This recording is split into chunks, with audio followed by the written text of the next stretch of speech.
Hello student, आप अगर इतिहास व्याख्याता की तैयारी करना चाहते हो तो आप कंफ्यूजन में होंगे क्या करें, किसकी तैयारी करें, उसमें क्या होगा, कैसे होगा। तो उसके लिए मैं आपको बताऊंगा क्या योग्यता चाहिए होगी, उसमें क्या क्या किन किन चरणों में पेपर होते हैं, उन परीक्षा में कौन सी विषय होगी। अगर आप हिस्ट्री लेक्चर की तैयारी करते हो तो उसमें विषय तो सीधी बात है कि उसमें इतिहास ही आएगी। और उसमें किन चरणों में परीक्षा होती है, तो वो 2 चरणों में परीक्षा होती है। वो फर्स्ट पेपर होता है, प्री पेपर होता है, और सेकंड मेन पेपर होता है। उसमें फर्स्ट पेपर आता है जो आता है 70 नंबर का आता है।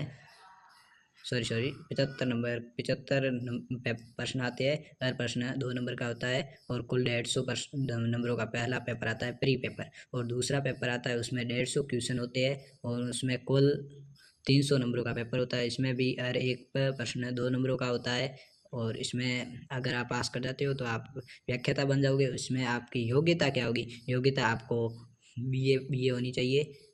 उसमें बीए में आपकी हिस्ट्री विषय होनी ज़रूरी है, हिस्ट्री होनी चाहिए। और बीए के बाद बीएड में भी आपकी हिस्ट्री होनी चाहिए। फिर आपको करनी होगी एमए, एमए में भी आपके हिस्ट्री में एमए करनी होगी। उसके बाद आप हिस्ट्री व्याख्याता के पेपर में आप बैठ पाओगे और बाद में आप अच्छी तैयारी करो। इससे आगे मैं आपको बताऊंगा कि आपको हिस्ट्री लेक्चर के लिए किस लेखक की किताबें पढ़नी चाहिए, कौन सी किताबें पढ़नी चाहिए, अच्छी कौन सी है। ये देखने के लिए अभी कमेंट करें, लाइक करें और सब्सक्राइब करें।